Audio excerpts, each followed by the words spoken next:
the light flyweights. And these two are Mick Cantwell of London and Mark Epton from Mexborough in Yorkshire. Mick Cantwell is wearing the black and white singlet on the right now, and his opponent Mark Epton is only 19 years old. Comes from the Mexborough Athletic Club in Yorkshire, one of the discoveries of this season. And Epton, wearing the white singlet, he's the boy who put the reigning champion, John Lyon, out of these championships in March in Liverpool.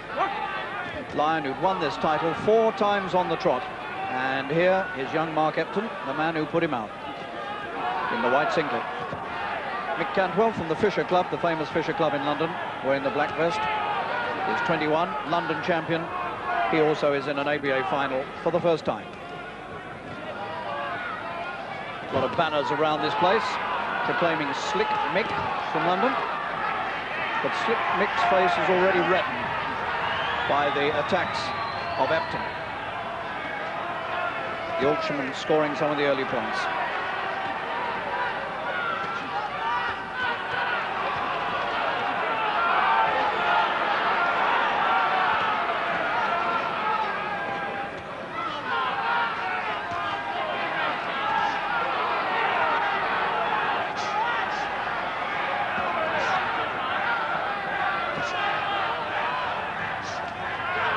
Is looking good. That was a remarkable win he had over John Lyon, the champion. Lyon wasn't only 4 times ABA champion, but also Commonwealth Games silver medalist. And he's made a good start here, Epton, the young Yorkshireman in the white singlet.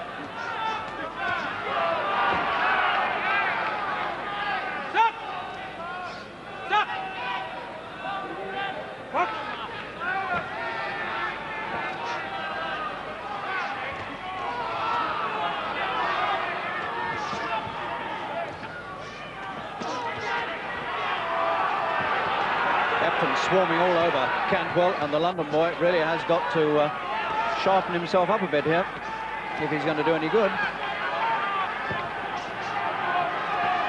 Well, not a bad start to these 1985 championships.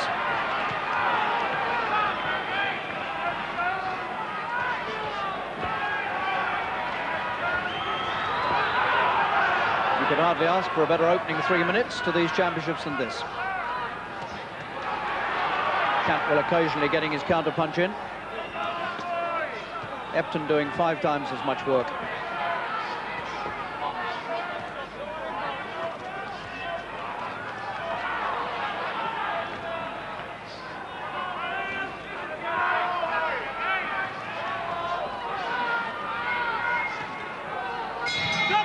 Well, that was total non-stop aggression from this 19-year-old Yorkshireman, Mark Epton, from the Mexborough Athletic Club in Yorkshire. What a first round he's had.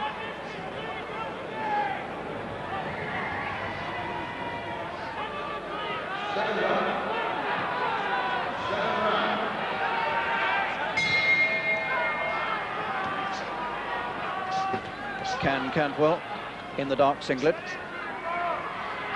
find something with which to tame this young man's aggression?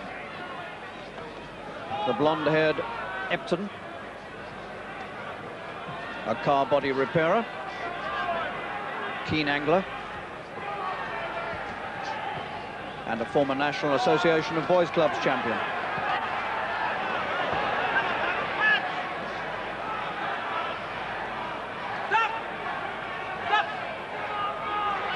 And this opening contest of the evening has really got the crowd going already here in Wembley.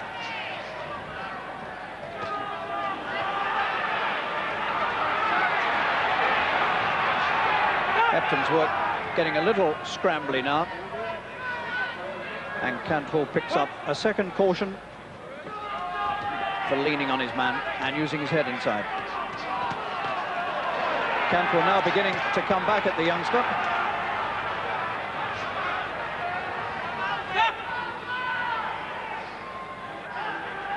Holding, and he gets a public warning this time. So Cantwell of London, from the Fisher Club, has now got a mark against his name on the judges' papers.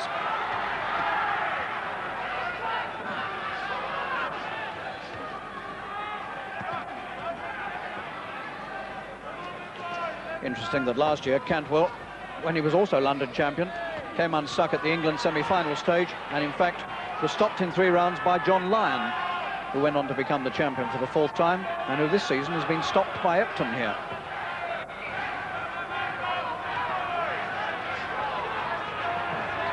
Cantwell sticking to it well, keeping his boxing nicely together, and this is not over yet.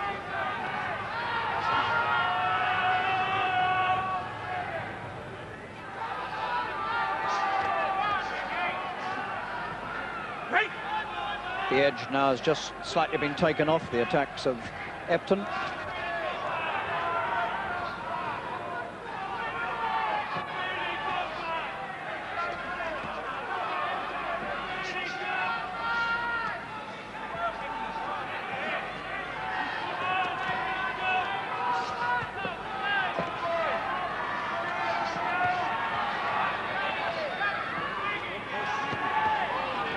Epton still forcing hard, but Cantwell has managed to catch him with some good straight punches as he's come in. But remember, Cantwell has picked up a public warning, and if this is very close at the end, that might well count against him.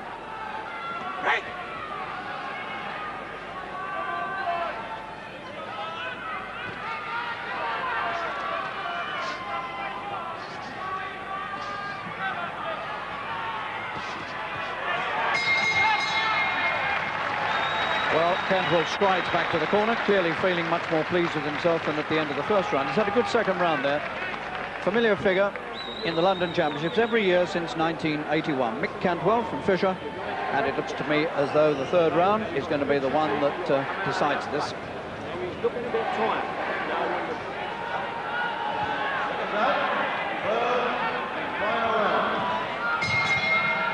Well, I'm sure everyone here feels that these last 3 minutes are going to be quite something between these 2 young opponents. Mick Cantwell on the left, the London champion. He's 21. And the Yorkshireman, Mark Epton, in the white vest. He's only 19. Both in their first ABA final.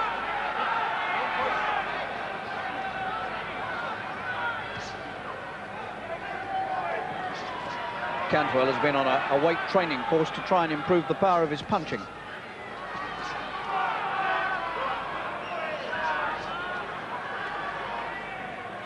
Only last November that Epton was boxing for young England against a young United States team and got knocked out in 3 rounds. Well, how different it all is now from that rather black night.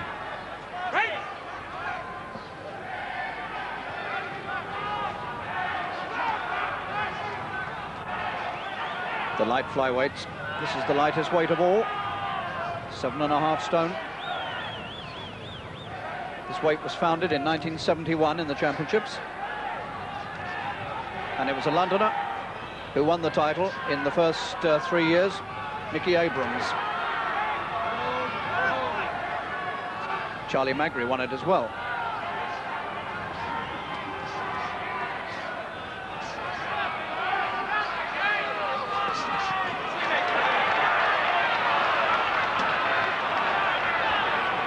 Still seems to me to be pretty close. All the hooks coming from the Yorkshireman and all the straight counter punching from Cantwell. Take your pick.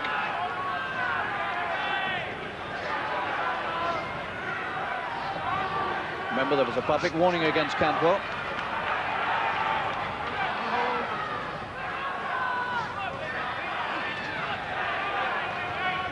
And these two are going to box themselves completely out over these 3 rounds. There's not a lot left now.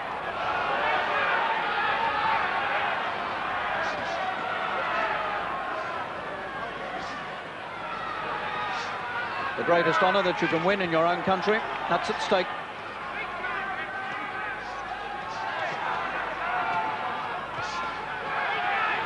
Cantwell again getting slightly the better of it.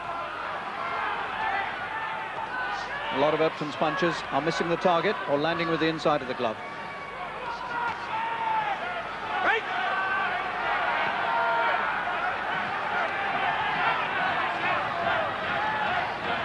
Well, it's been a wonderful contest to get these championships off the ground for 1985. whole of Wembley has really lapped this one up. Marvellous contest. Pity there has to be a loser, really, between Epton of Yorkshire and Cantwell from London.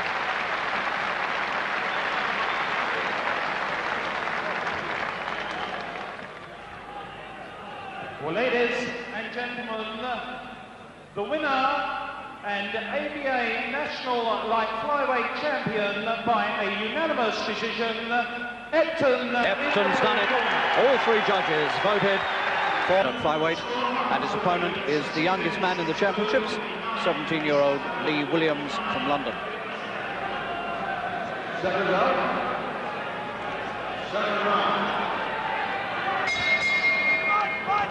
And Clinton, the defending champion, on the right, wearing that colourful gold and green outfit.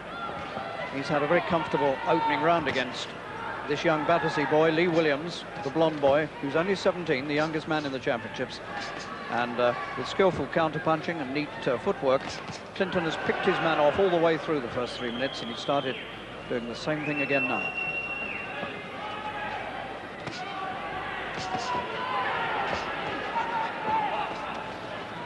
Williams is very lucky to be in these finals at all, because he was beaten 2 stages ago in the England semi-finals. But the man who beat him, John Green from Manchester, fell ill and had to pull out of the national semi-finals, and Williams was called back in. Took his chance, won the semi-finals, and here he is.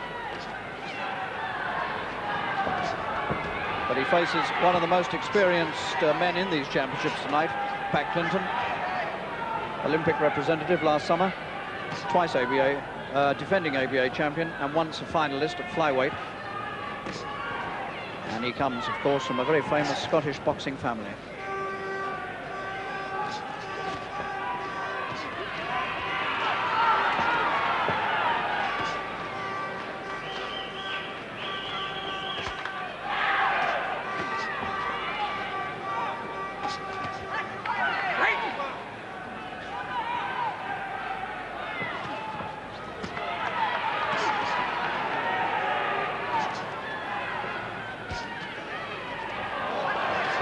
Doing everything right against this somewhat inexperienced Battersea boy, and so far it's been all plain sailing for Clinton, moving steadily and easily, at the moment anyway, towards his second championship.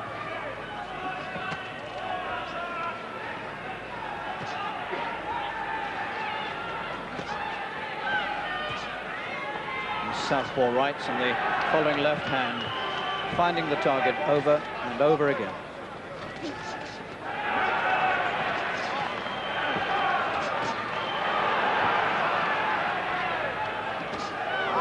But to be fair to the young Battersea boy, he's sticking to it gamely enough, walking into all sorts of trouble, but still coming on.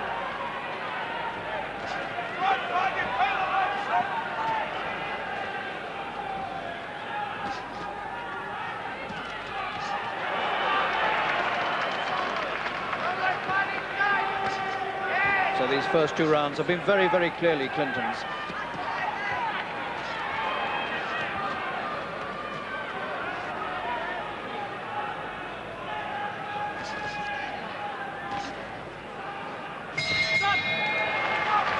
And all he needs is one more round like that, and he'll keep the title. Pat Clinton, 21 last month, one of only 2 defending champions here tonight. Son of Billy Clinton, the former Scottish professional flyweight champion, and nephew of Jim Clinton, who won 2 ABA championships at flyweight back in 1944 and again in 47. Pat Clinton.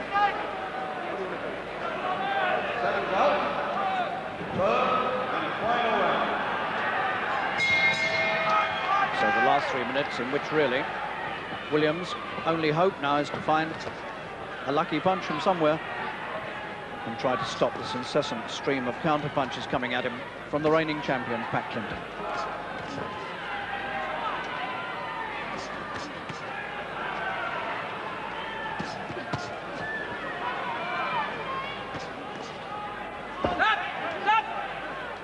You get told about the head there. And Clinton also picked up a little caution.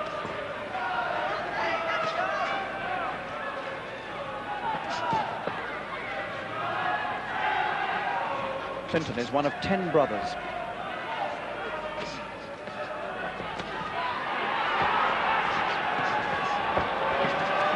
And suddenly, enough of the counter-punching, we're going to move into action. As if he isn't far enough ahead.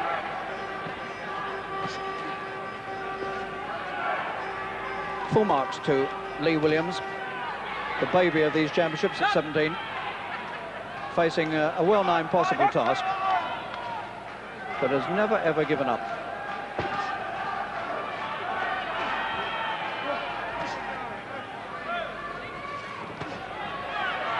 Works as a scaffolder, Williams. Clinton as a joiner.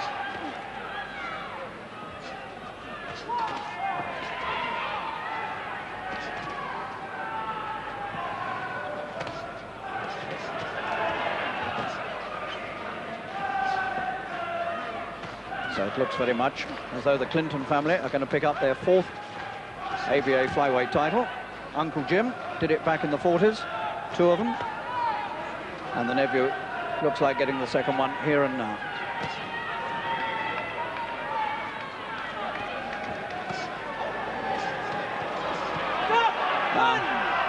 And he's been given a standing count. He took a series of rather sharp punches to the head. 1st count. 1st count of these championships. Less than a minute to go. Be nice to see Williams get through it. He's tried so hard. 2nd standing count. Battersea boy says, "What do you think you're doing?" Bleeding at the mouth. Not long to go now.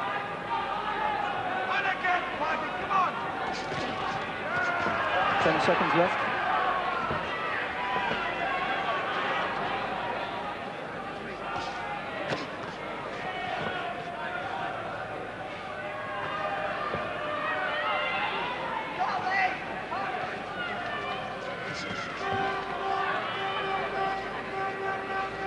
Got to get our watches synchronized, I think.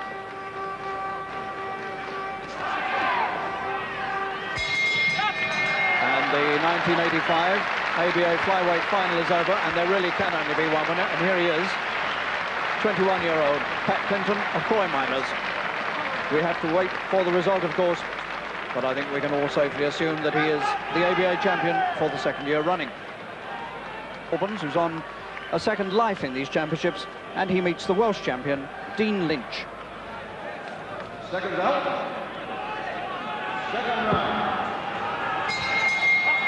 Sean Murphy, the man from St Albans, is the one who looks as though he lost his last contest against the Barber. And here he faces this Welsh champion from Swansea, Dean Lynch. Murphy really has had a severe haircut. Never seen him look like that before. Very untidy opening round. A lot of wild slinging of punches. And not too many clean ones got through. Occasionally, this Welshman throws a big, wide, swinging punch, which really Murphy should avoid, but doesn't. And it seems to hurt Murphy quite considerably.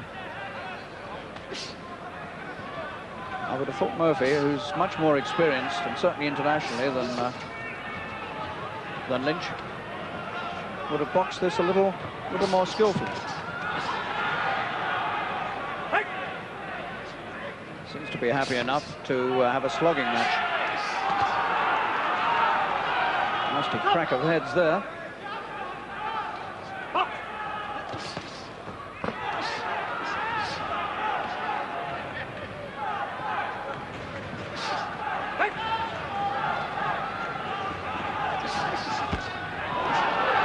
Big left from Murphy. Sean Murphy from St Albans, a roofing contractor.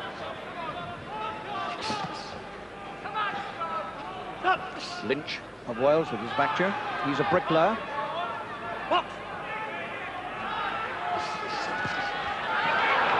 Murphy beginning to get through with some good punches, and suddenly Lynch looks in trouble, and in fact he takes a standing count. So Murphy, who was prepared to slog it up, perhaps has proved himself to be right. Round 2.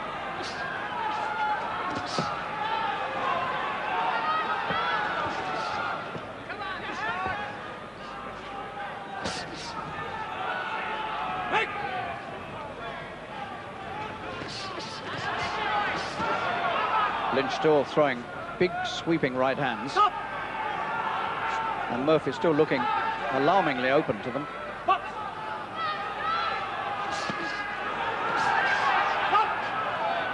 Second count over the Welshman. Last half minute ticking away now. So 2 standing counts he's taken. Less than 30 seconds to go in this second round. Can Murphy stop him? He might.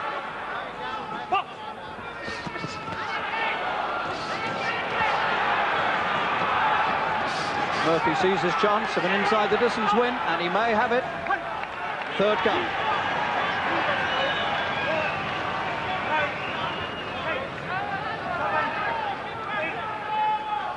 And on he goes again. Bell coming up.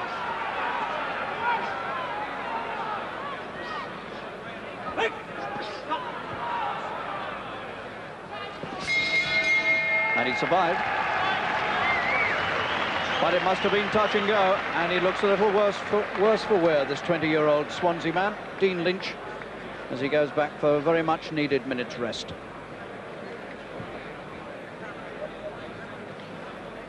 Well, this was the third time that he picked up a standing count. You can see how Murphy is getting through with all those punches.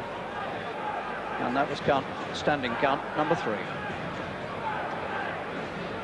Seconds out. Third and final round.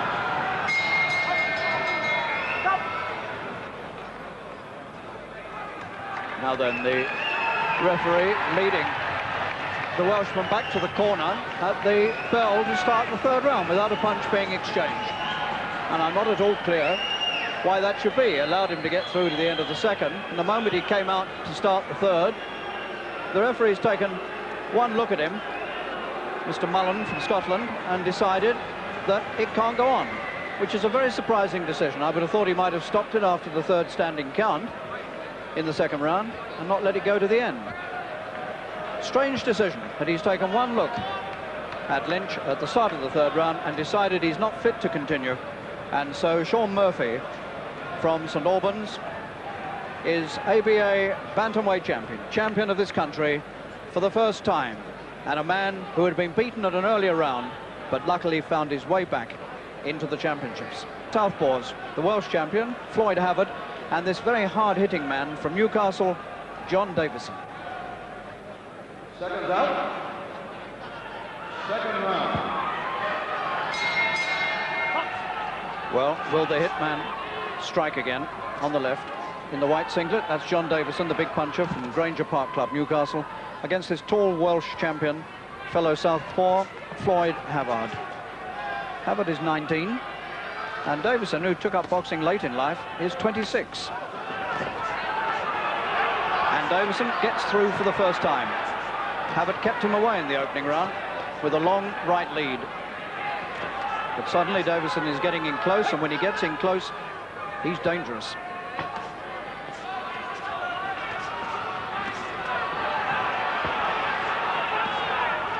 And suddenly Havard is being forced into a close quarter slogging match, which he doesn't want.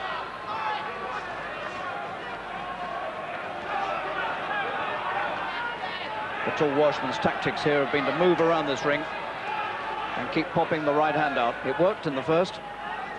It's not working in the second.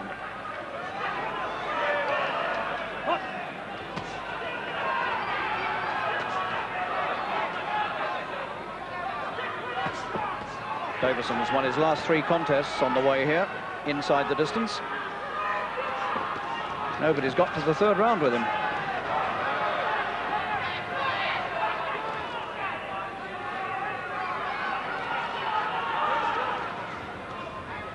Davison, a bricklayer from Newcastle, and Havard, a forestry worker from the famous Penrhyn Club in Wales, the club which produced Colin Jones.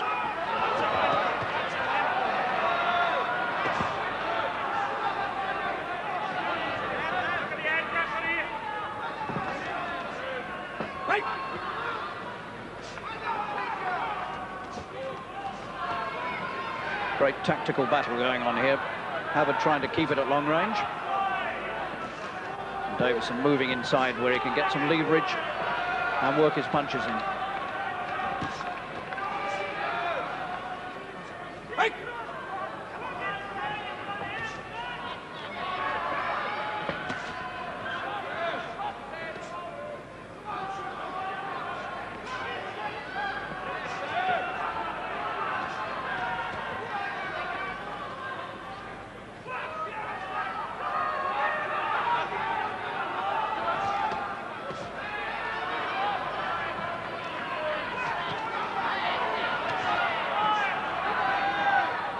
Havard has again regained his composure, which he lost temporarily in this round.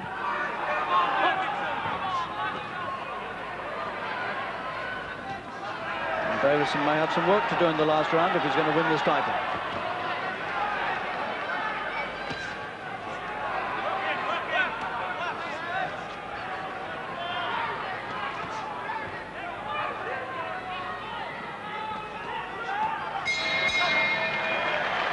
So after looking dangerous in the early stages of that second round, he wound up hitting empty air against the taller Welshman, John Davison, from the Granger Park Club in Newcastle, 26 years old. Seconds up. Third and final round. 3 minutes then left for the hitman from the northeast of England, John Davison, to wreak some damage here on this tall Welsh fellow southpaw, Floyd Havard.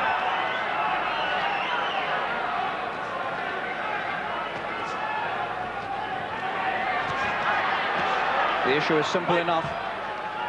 Can Havard keep him at range?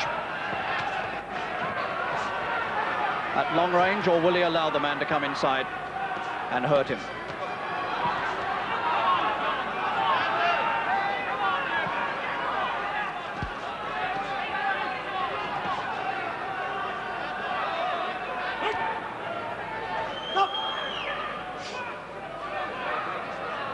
Scottish referee having a little word with him just to keep it all clean.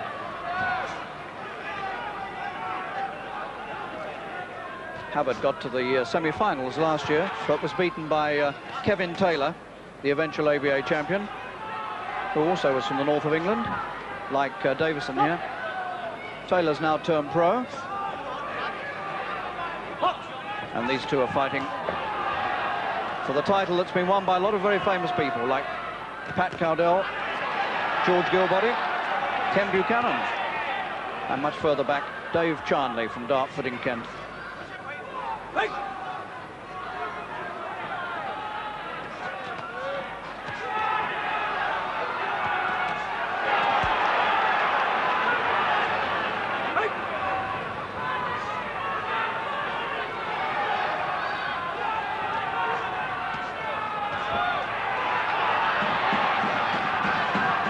Crowd absolutely wrapped up in this fascinating battle between the southpaw boxer and the southpaw fighter.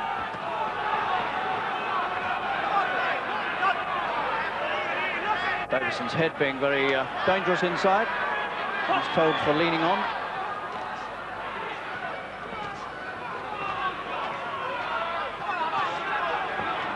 Been a terrific bit of boxing here by Havard from Wales. Havard's got some blood on the side of his face. Difficult to see where it's coming from.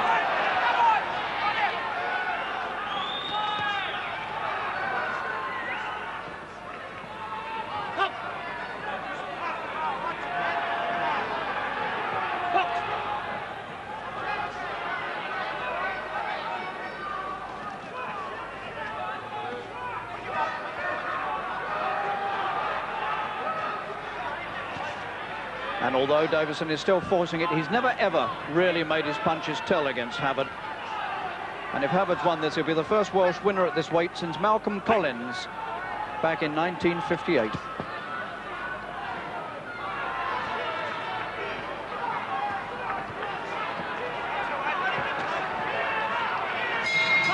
And Havard finishes with a smear of blood at the nose, but possibly with the honours.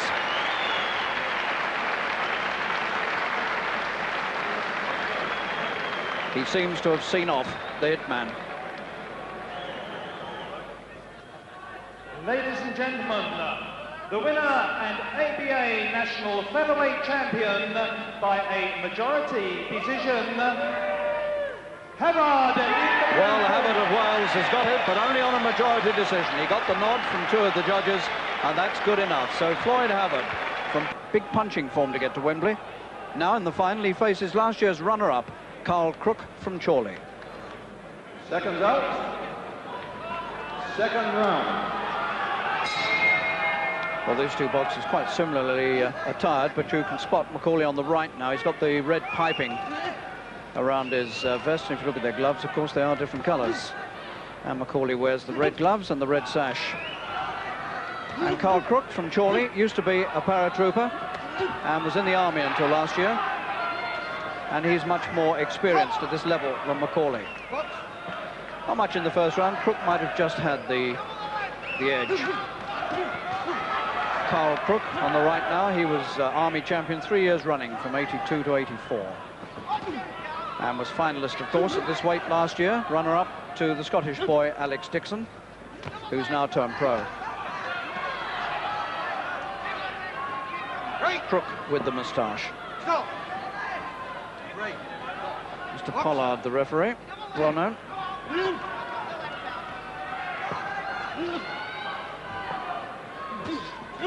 Crook now just beginning to get on top with much sharper, more accurate punching with the left hand. Oh, as I say that, so he takes 2 to the mouth, out comes his gum shield, and up comes the standing count. I do have a way of bringing these things on.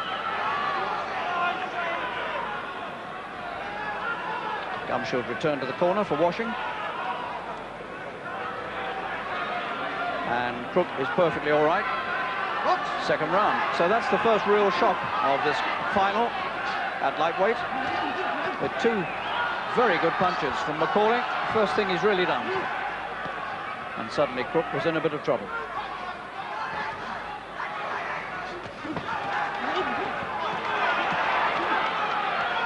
And McCauley now showing considerable strength inside.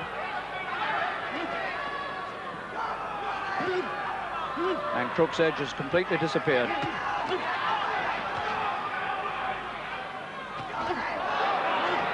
Good little uppercut there from McCauley again. Eamon McCauley from the Hogarth Club in West London. And now it's Crook's turn to come back, a left hook. So they've had a counter piece now in this second round. Some round.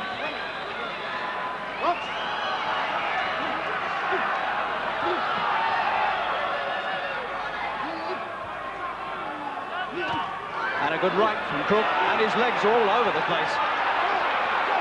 McCauley very badly hurt. Says, why are you counting? But his legs are gone. You can see it from the right hand. Second round.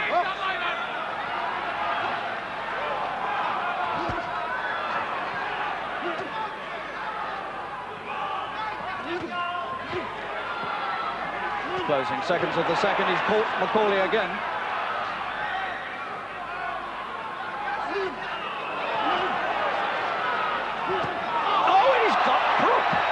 It's gone the other way. Would you believe it? Oh, Crook walked right on to an almighty punch. And he stopped. It's all over. One moment he seemed to have it in the bag, and the next moment McCauley, who's on his knees, is the ABA champion, and he cannot understand it. And he's led back to his corner by the referee, as you can see, badly hurt, damaged to the nose, and what a remarkable finish that was. Here we go again. This was absolutely out of the blue again. McCauley seemed to be on his way to defeat, and then suddenly he produced a punch, a right hand, and what a right it was, which brought about Crook's defeat. Last year's finalist, beaten in the final again this year. Crook, the former Army champion and paratrooper, loses to a man who's related to the late world flyweight champion, Rinty Monaghan. Sad night for Crook, but for McCauley, this little Irishman from London, Eamon McCauley, is the new ABA lightweight champion. Mustafa from London, a southpaw, and Mark Elliot from Shropshire, one of the promising young stars this season. Seconds out. Second round.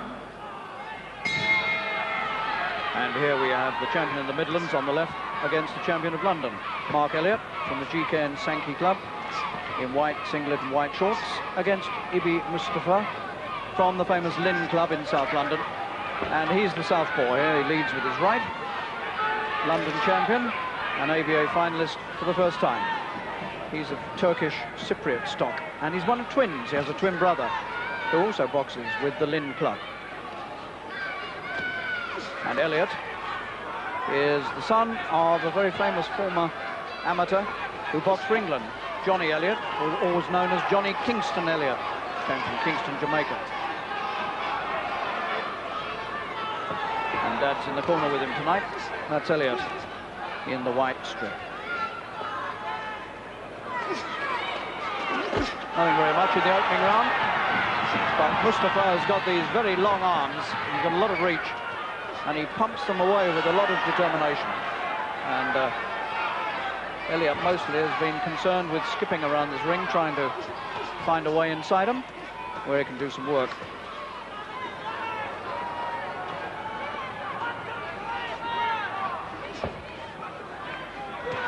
Very awkward man to box. Mustafa, southpaw, and a wide open stance, long arms, very difficult to get at. Stop. Box.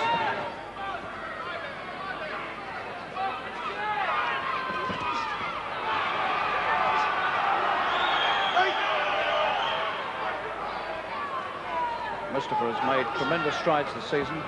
A year ago, he was still in the novice class. Box.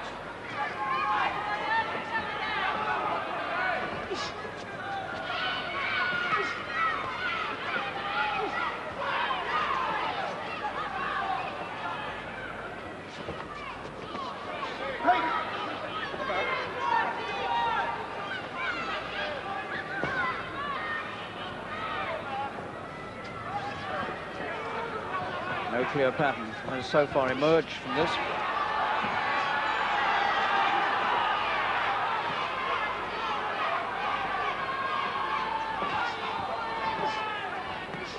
Stop. Box. Elliot, caution for holding.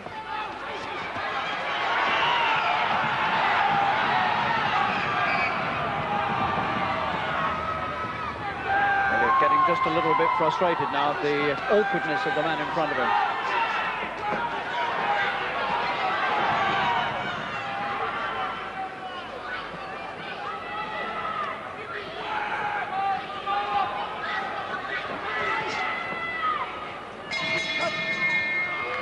And away goes Mark Elliot. Back to Dad. That's Dad coming through the ropes, Johnny Elliot. And, well, he was a very well-known England international some years ago. And there's another son, John Jr., who is a professional boxer, Mark Elliot.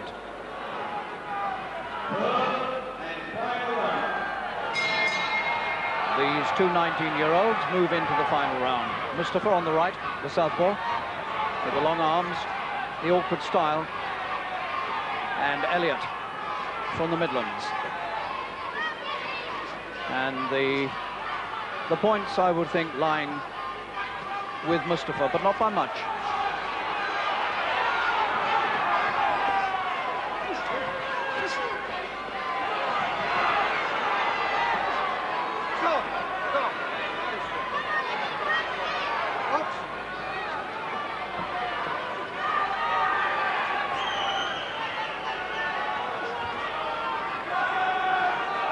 In the national semi-finals, Elliot outpointed the Welsh champion, John Samuels, a former ABA finalist. That was a good result.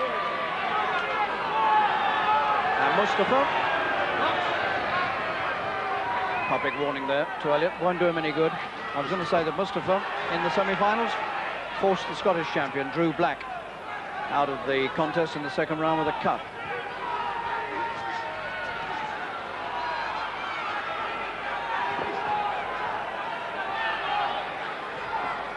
Mustafa is an annoyingly difficult man to get near.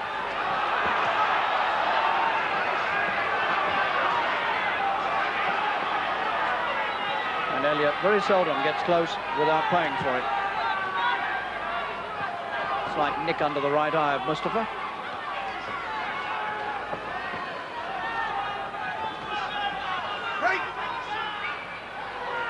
Mustafa comes from Brockley in southeast London, near New Cross.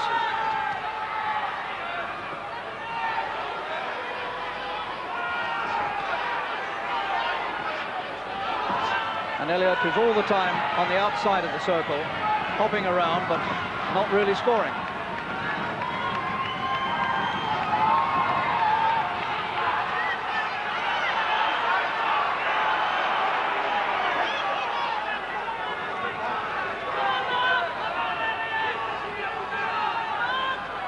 Plenty of work being put in by both of them. Beginning to get a little tired now as we come towards the end.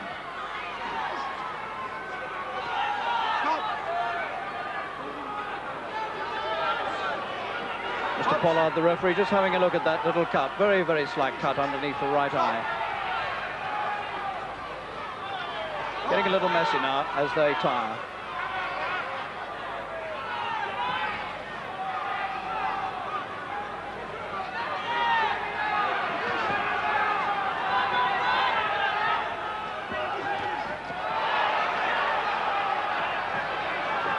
Elliot grins. Wasn't too much to grin about.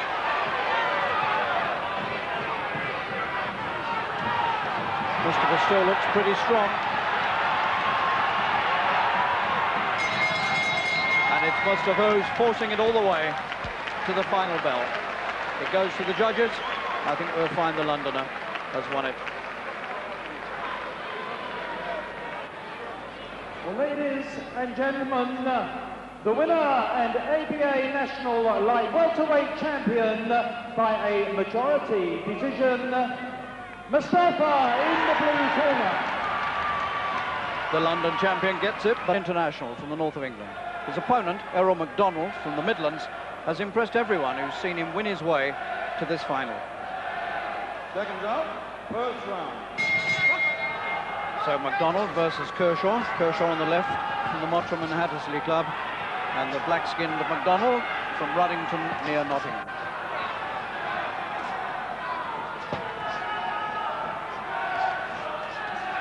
Again, two very young men. This is the night of young men. Kershaw on the left is only 19. McDonald, 21.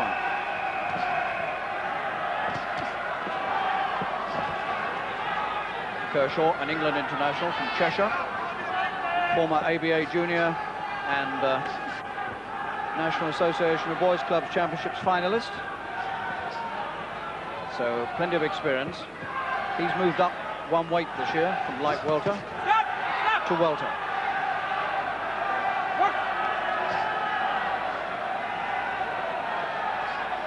And McDonald, well, he's been coming on by leaps and bounds. Tallish boy with long arms. Comes from the same district of Nottingham that produced Kirkland Lang.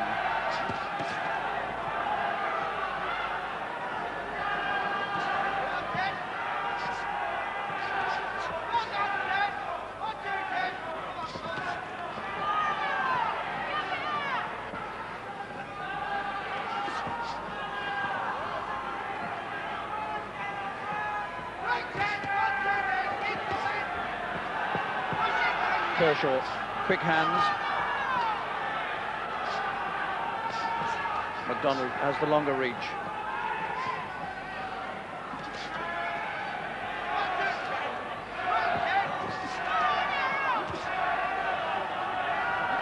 And Kershaw from the north of England has got a lot of support here tonight. Huge contingent from the Mottram and the Hattersley Club.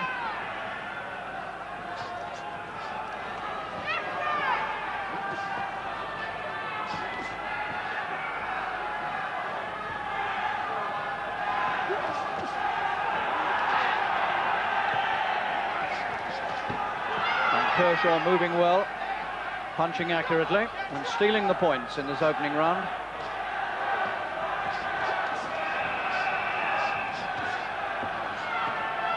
McDonald leading a lot, but missing a lot.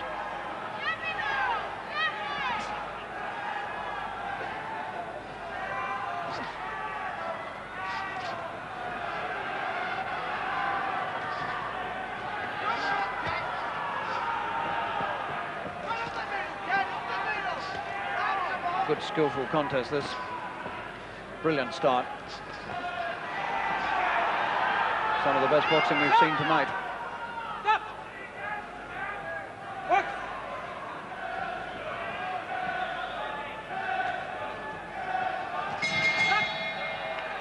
And this is Errol McDonald from the Ruddington Club, 21 years old, the Midland Counties champion, who's been boxing for less than 3 years and has never lost a contest. He's won 23 out of 23.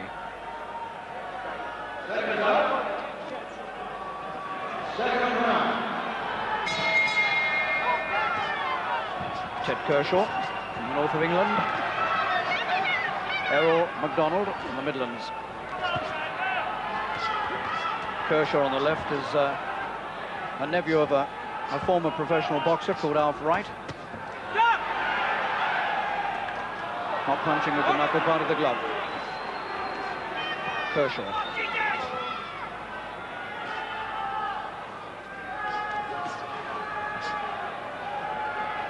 Actually, Kershaw has made great strides in the game once he learned to discipline himself.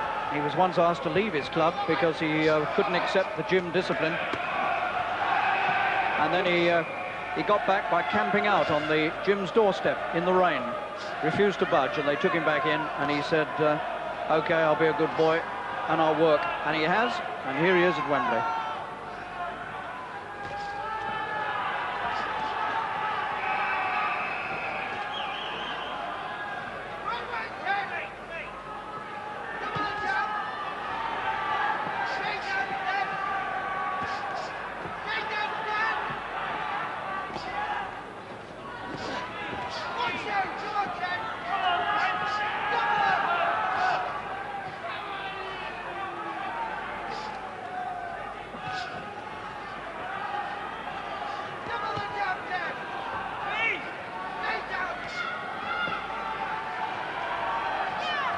Kershaw's punches falling short now. And McDonald beginning to score quite heavily. Kershaw's beginning to look a little bit tired.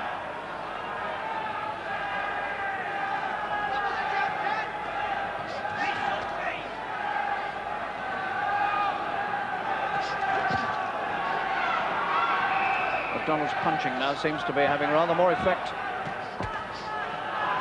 Again, an inside of the glove punch from Kershaw.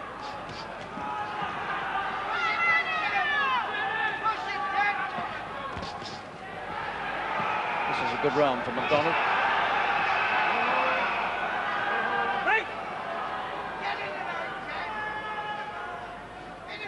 Kershaw's leads have lost all their sharpness.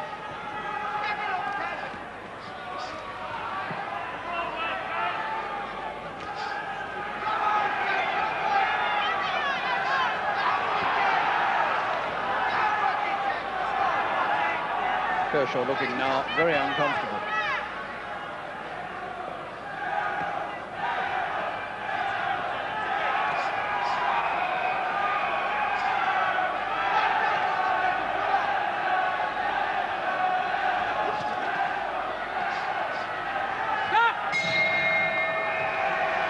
Well, he had a good opening round, but that second round was not good, and you can see for yourself how hard he's breathing as he goes back to the corner. And he's got the appearance of a man who's not really going to go these 3 rounds too well. You've got to get to it. Now you stood off him and backing up, and that's all you're doing. You're fucking way behind.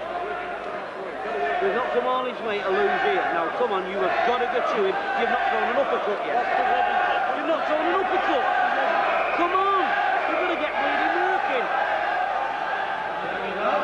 Come on, get to it now.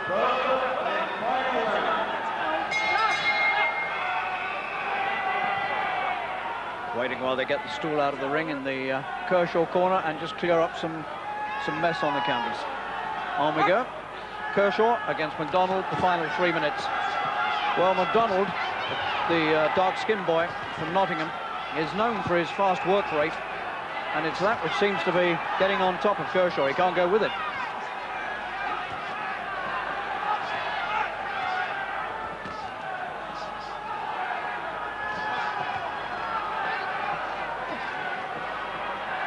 There's some blood on McDonald's face now, on the right cheek, his cut on the right cheek. And that's just appeared there. So early success for Kershaw in this final round. That might just stir McDonald even with more furious action.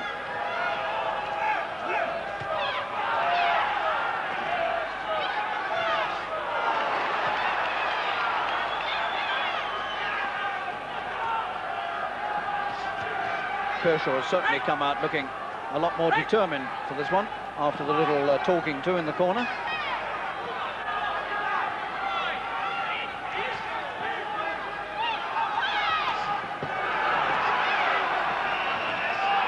But McDonald is going faster than ever.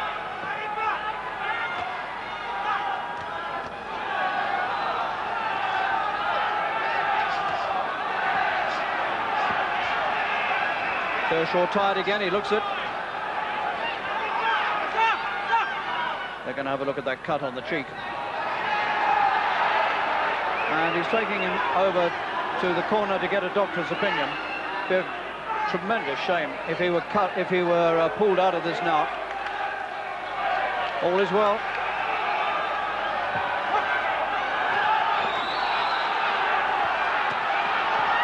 Must have been a nasty moment for McDonald.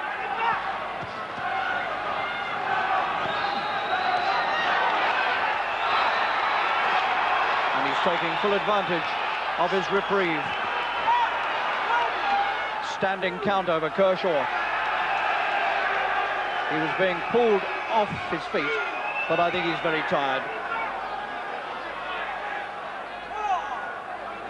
And he's getting a much longer rest because McDonald won't stay away from him. He should be in another corner. So by not going where he should have done, he allowed his opponent to have a longer rest than he needed, or needed to have.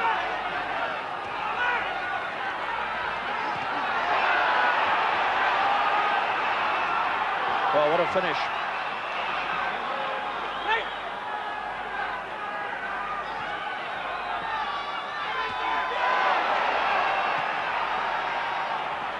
All the scoring now being done by McDonald. And if he would just steady himself up a bit, he might do even better. Getting a bit wild.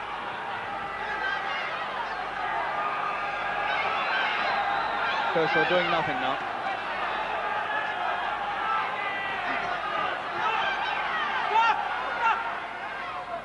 In the Kershaw corner, being told to keep quiet, and it's all over. Well, he came here with the reputation of being a man with a tremendous work rate, and McDonald proved himself to have that.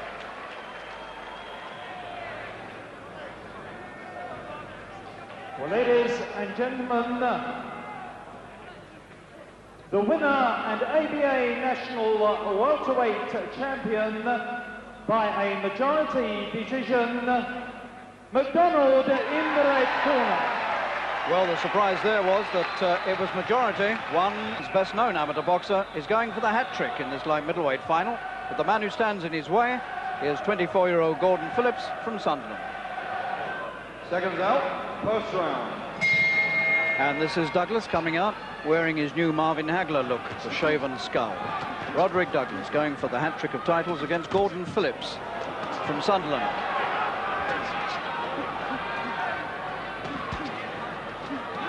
And Douglas, who hasn't looked too sharp at times this season, has come out here clearly determined to try and do a smart job to go with the new look.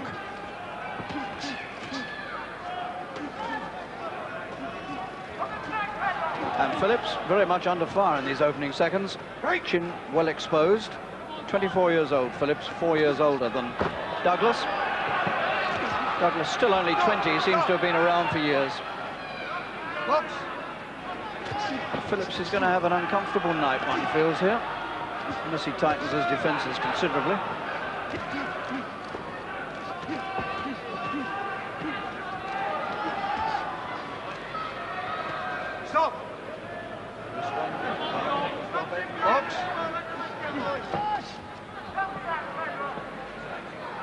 2 years ago.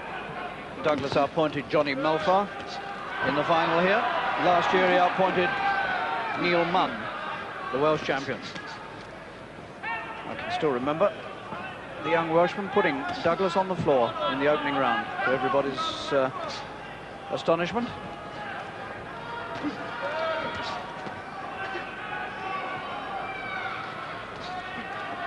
Right.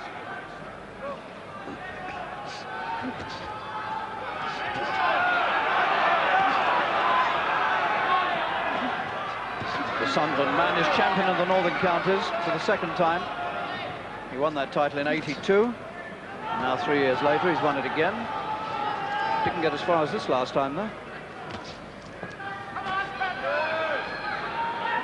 He's a minor, Phillips.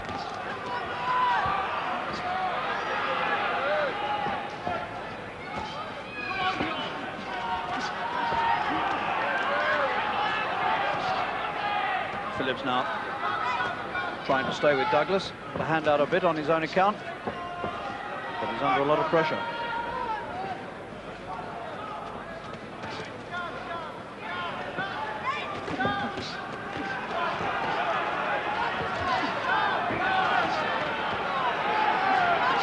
Douglas won't leave him alone. Punches coming at Phillips from all angles.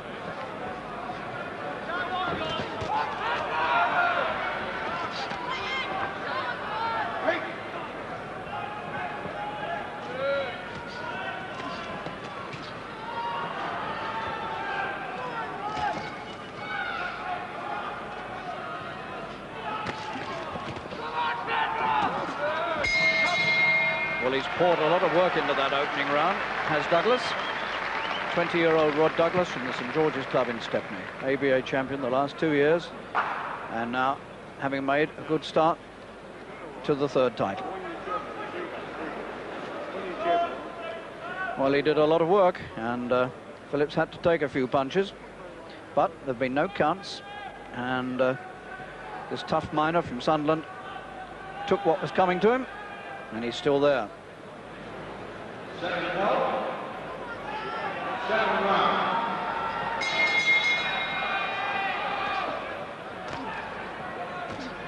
Douglas, of course, was Britain's leading hope in the Olympics last year, but came up in the quarterfinals against Sean O'Sullivan, the Canadian, and was outpointed. But he had 2 wins before that. Up. He really does have tremendous international experience, Douglas, and Phillips, of course, is boxing at this level really for the first time.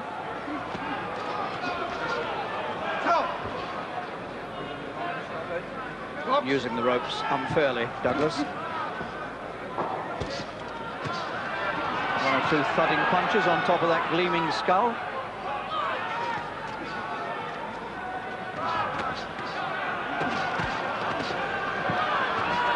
Douglas is putting on a different brand of, can't really call it boxing, it's fighting tonight for him.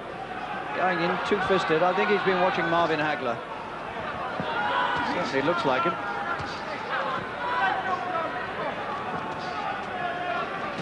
Blood coming now from Phillips' nose.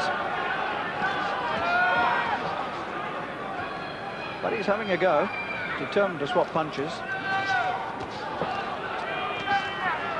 If Douglas were to tire, well, no telling what might happen.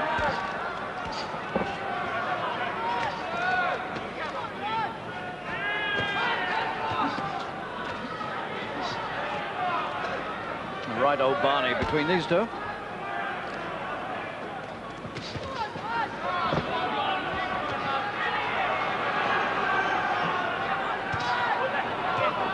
Thumping away the Sunderland man, but always being forced back by the aggression of Douglas.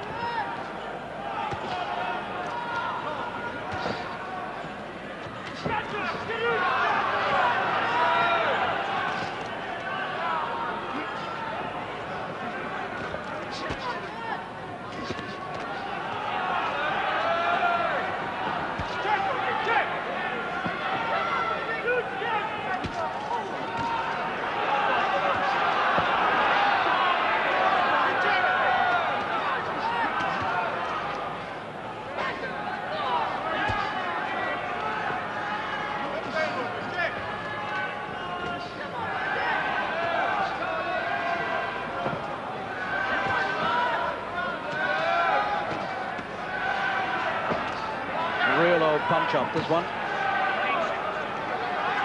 And Douglas most certainly hasn't subdued him. In fact, Phillips could come out in the third and give Douglas plenty of trouble still. Stop. Told to watch their heads as the bell ends the second. Well, here's a man who's putting on the contest of his life tonight, 24-year-old miner, Gordon Phillips from the Dordon Colliery. Married man with a 13-month-old daughter, young Amy, who was born on the very day that the miners' strike started.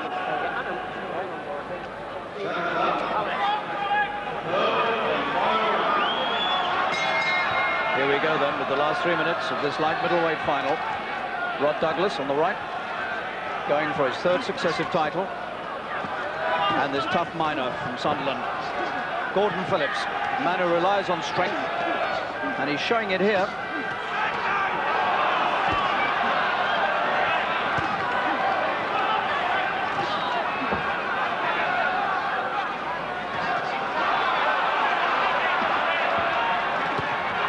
Well, Douglas is hitting with all he's got, and the man's coming back at him in no uncertain fashion.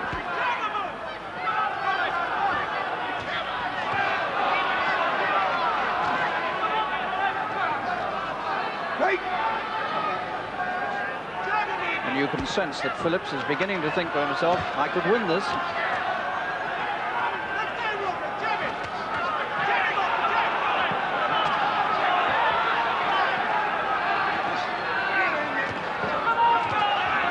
He's out punching Douglas at the moment.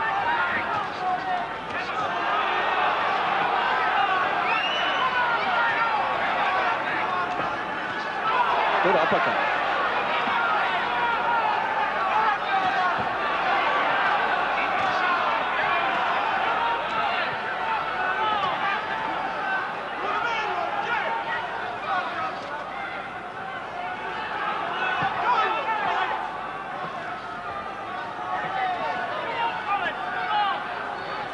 Well, I don't know what Douglas anticipated in this final, but I bet he didn't expect a battle like this.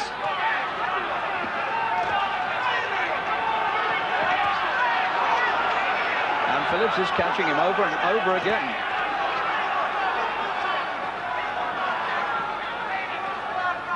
It was all Douglas in the first round. It was much more even in the second, and this one is going Phillips' way. So we could have a very close result.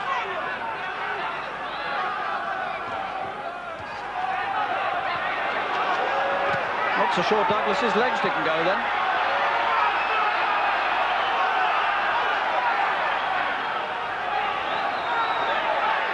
This is like an old-fashioned fight out on the cobblestones.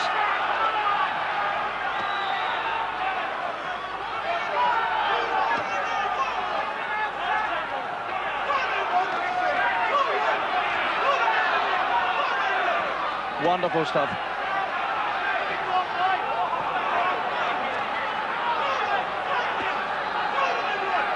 Whoever's won this, the miner's going to get full credit for a wonderful performance. This man from Sunderland has been a revelation here tonight. Tremendous effort. Closing seconds. And he's still taking it to the champion as the bell goes. That was some performance by Gordon Phillips against the man who was going for his hat-trick of titles, the man with all the international experience, who was given one tremendous fight there by the 24-year-old miner from Sunderland. That is going to be extremely close.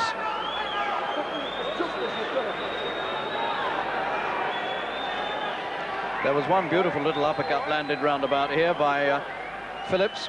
There it is. What a nice little punch that was.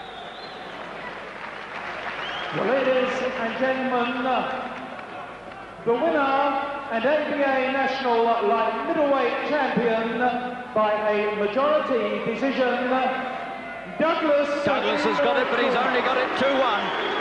And Phillips gives him a little clap as that decision was announced. What a sporting man he is.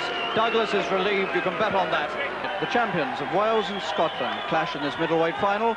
Dennis Cronin from Wales and Alex McCulloch from Scotland. Seconds up. Second round. Well, these two are having a private slugging match between themselves here. Dennis Cronin in the red vest for Wales, finishing the first round rather stronger than his opponent, Alex McCulloch of Scotland. And it's been like this, thump, thump, thump, from the first bell. A lot of beef going into the punches. Toe-to-toe slugging. They're both 21.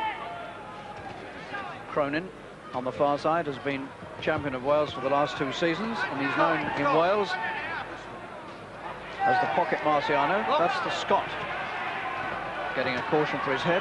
One of only 2 Scots to make the finals this year.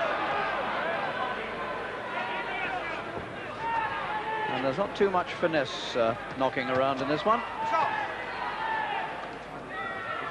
And there's an indication of it not punching correctly.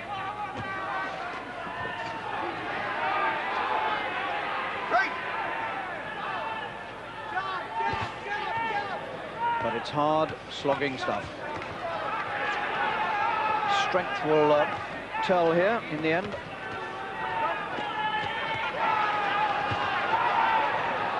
Cronin always seems to come off best or better when these two come in at close quarters.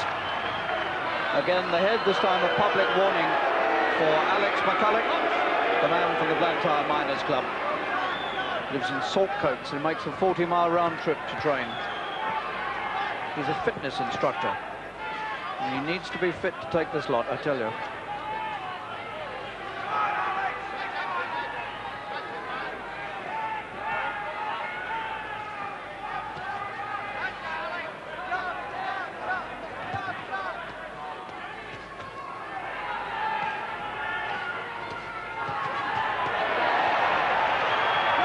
Determined slugger this Welshman is. No wonder he's known as the Pocket Marciano, you can see.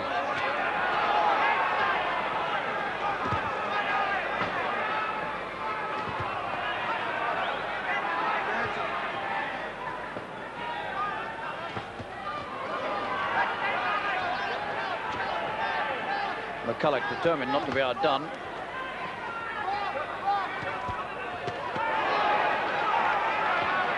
But Cronin looks like one of these people you can go on hitting all night and it wouldn't make a lot of difference. Works as a labourer.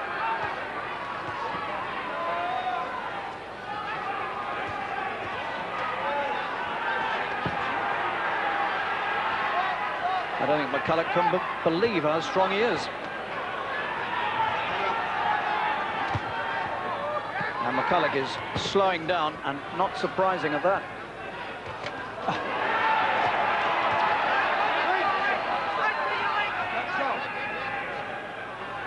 Just a step back when the break's given. And McCulloch has thumped him as hard as he knows how, and it really hasn't made very much difference. Oh, what a tough Welshman this man is.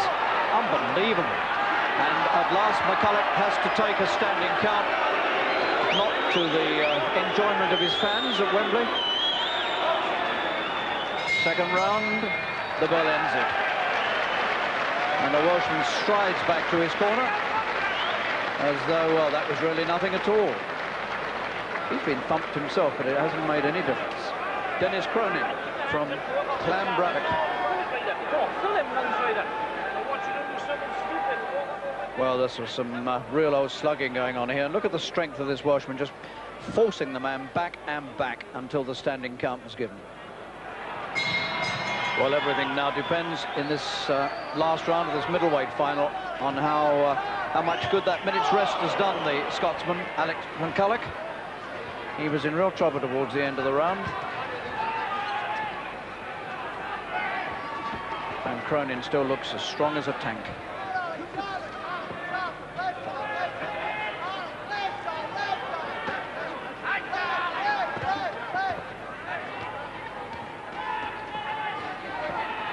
Actually, McCulloch has done wonderfully well to get to this final. He was in a bad car crash last year, and his right leg was badly injured, but he's got over it, and he's got back to fitness, and here he is in the ABA final. Well, my word, it's hard going for him.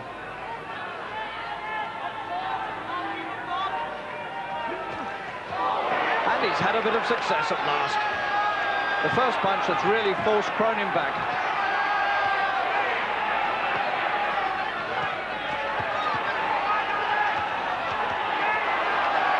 Well, I don't know whether he should have done that. He stirred Cronin into even more action. This is some battle. The whole place now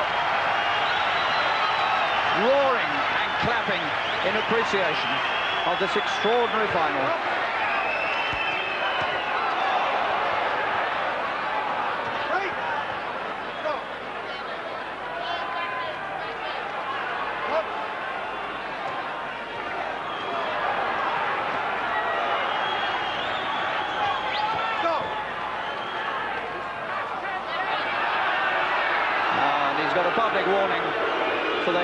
That's the second time. If it happens again, he'll be disqualified under the rules. Another standing count. He's all over the shot, McCulloch. Last round. Oh, and he doesn't really know how to stand there. The legs have gone. Well, I hope he can keep out of trouble now.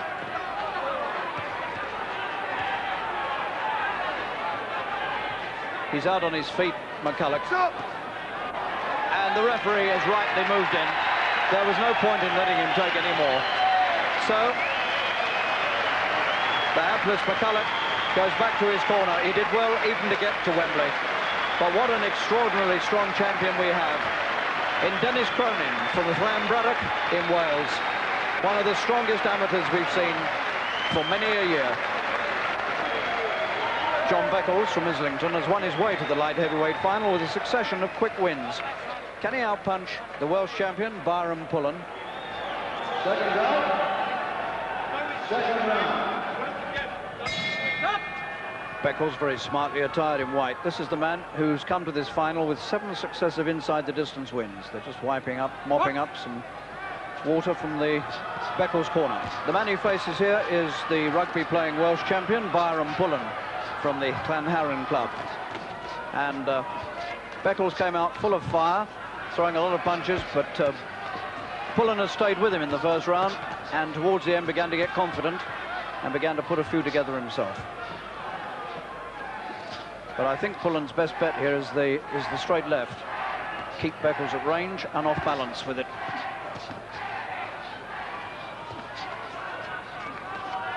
Beckles is the London champion. He's from the Islington club, 22.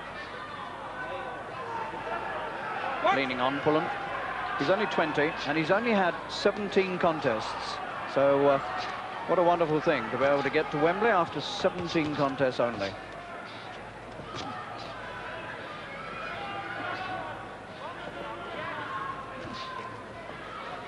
And he's giving a good account of himself here against one of the most dangerous men in the championships. Oh, right and a left from Beckles. And Pullen's complaining he was hit low. And the referee taking it sensibly and calmly, giving him just a moment to rest and recover his breath.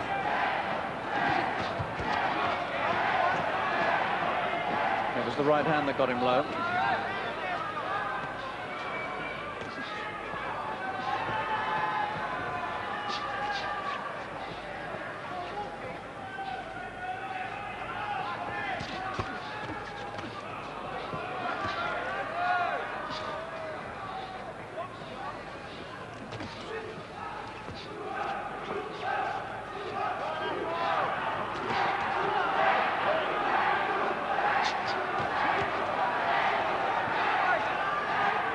Beckles beginning to make his punches felt.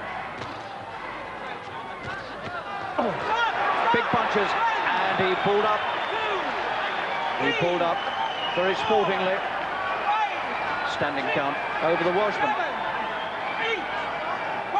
So Pullen for the first time in trouble. Second round. Beckles originally from Barbados, one of twins, going for the win here now.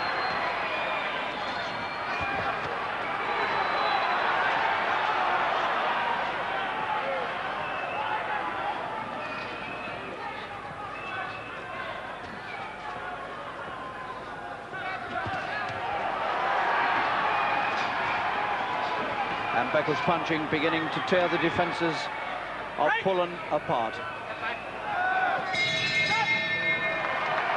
But he survives. And Beckles must go into the third round.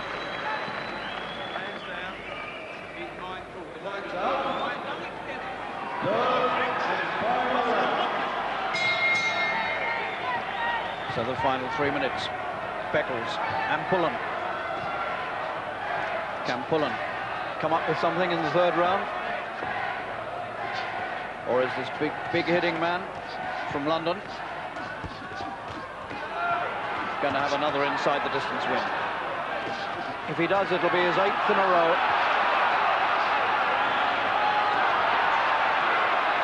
And Pullen has come out to have a go. What a brave boy. Only his 18th contest.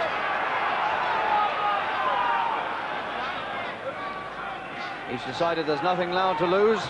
Might as well go in and have a go.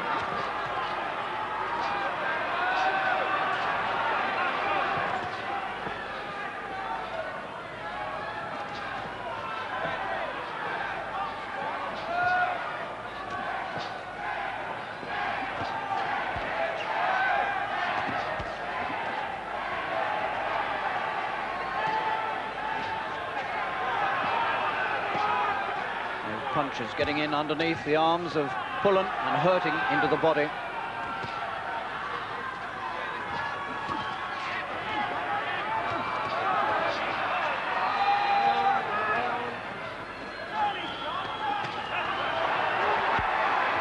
And this Welshman really giving a very brave account of himself indeed here. He was hurt in the second round, but he's come out determined to make a fight of it. And he's having some success.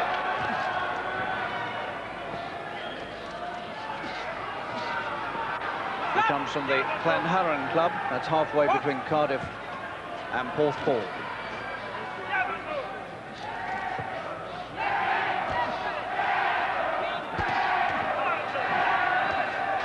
The Beckles fans setting up a big chant for their man.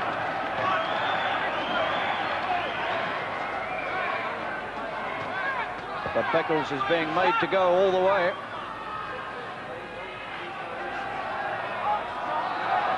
Gets a public warning. Well, that's rather sad for Pullen. He doesn't need that. Leaning on.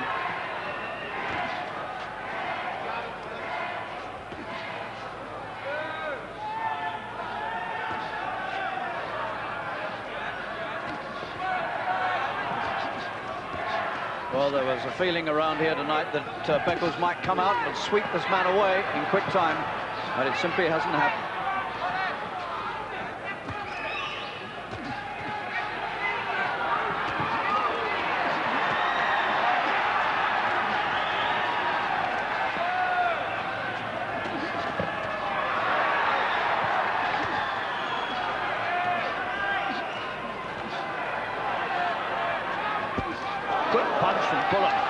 Producing the goods right at the finish.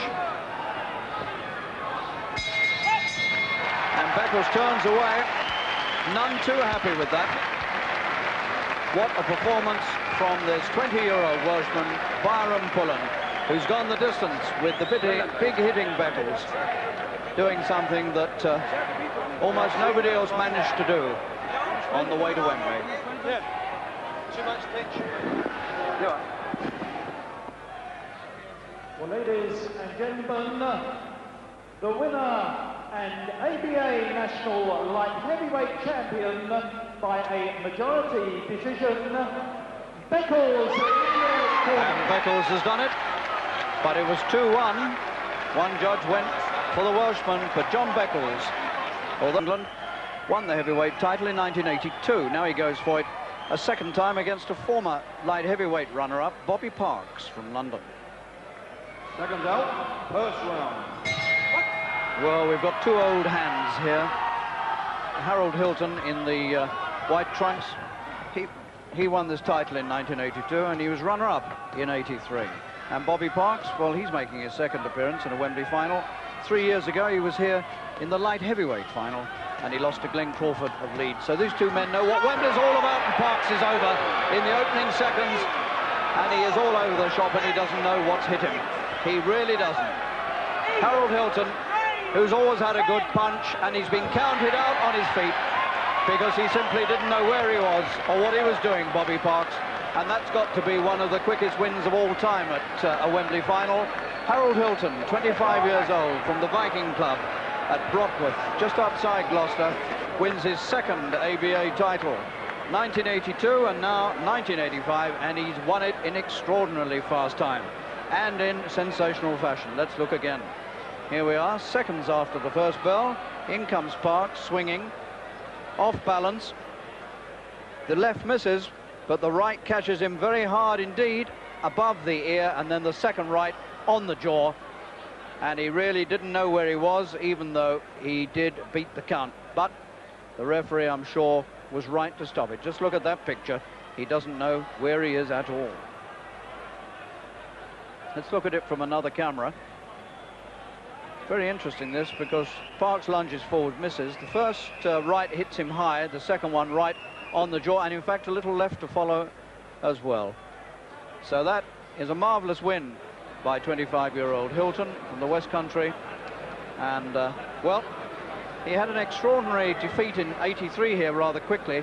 He won his title in a round in 82, met the same man the next year and lost inside a round, and now here he is again, another one-round win. And this one, I don't know, I suspect it wasn't more than 30 seconds. Guy Williamson, a policeman from London, who came close to winning here 2 years ago, and his opponent from the Royal Marines, Ned Rawlins. Seconds out. Second round. Well, you're watching the giants of this championship. Guy Williamson in the black and white vest, and Ned Rawlins from the Navy. Two very big men indeed.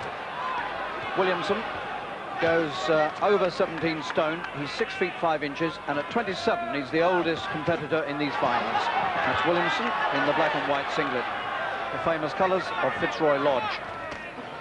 By those standards, Rawlins of the Navy, the Royal Marines actually, he's an engine room mechanic. He's a comparative midget, I suppose. He's only 6 feet 4 and 15.5 stone. He's 24. Pretty even first round. Williamson started a firm favourite. He's got quite a bit of experience, including experience in America, Williamson. He went over last summer to Phoenix, Arizona, with a British police squad of boxers to take part in a sort of cops Olympics. And he won his final against a cop from New Orleans.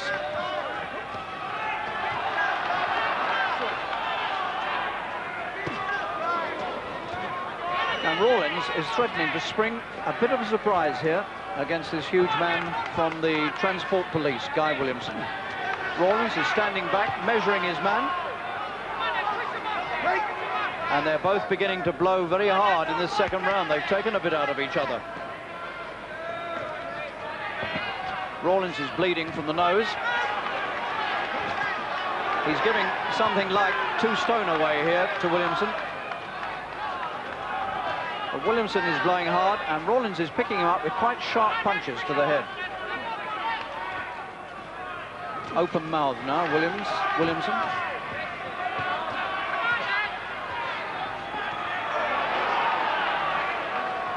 These two could punch each other to a standstill quite easily.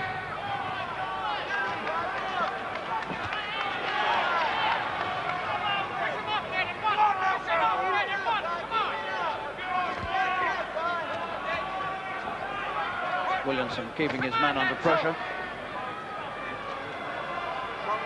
Rawlins is breathing very, very hard indeed. He's finding it hard to get his breath now. But he's come back again at him.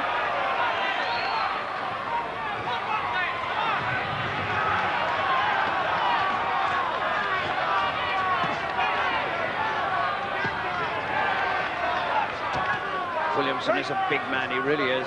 6'5" and 17.5 stone. Imagine that lot coming at you.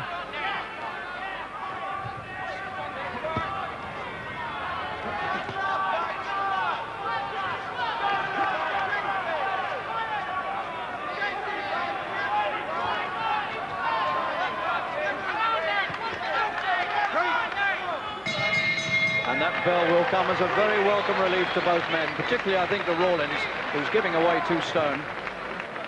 And he flops on that stool with some relief. I can understand it. Second round. Third and final round. So the Giants clash for the last 3 minutes. Rawlins of the Navy on the left, Williamson of the Police. This is going to be some final 3 minutes.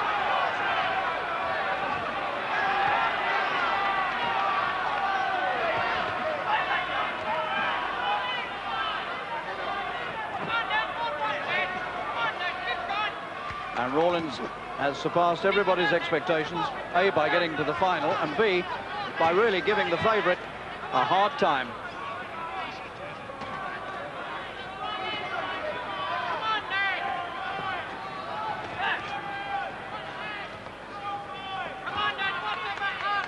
Ned Rawlins.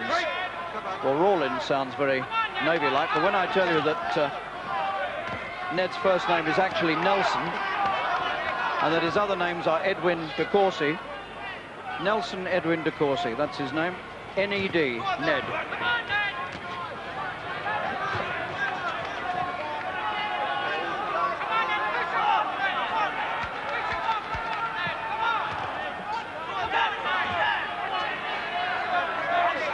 And they're getting tired again.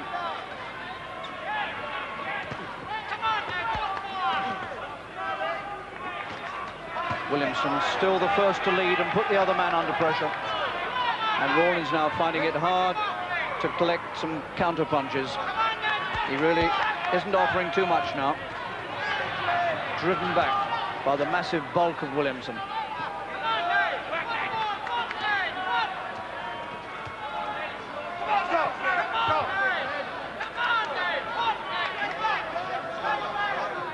Rawlins told off for lying on. A good right hand from Williamson, and Rawlins is all over the shop. I think he might even have gone down if he hadn't held on to Williamson. The closing moments of the closing final. Rawlins in trouble. Williamson going for the title.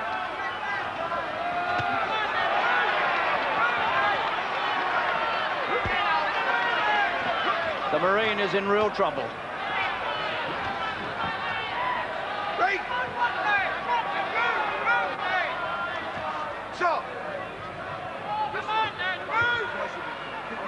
Head up to Williamson this time.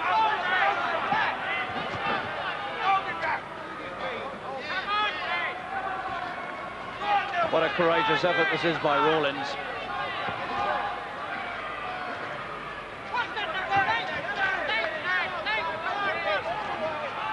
Only a few seconds left, and I don't think Williamson can put him away.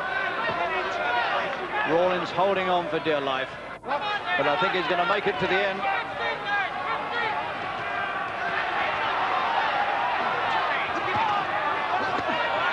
And he's coming back at him with the finish. What a courageous effort by Rawlins.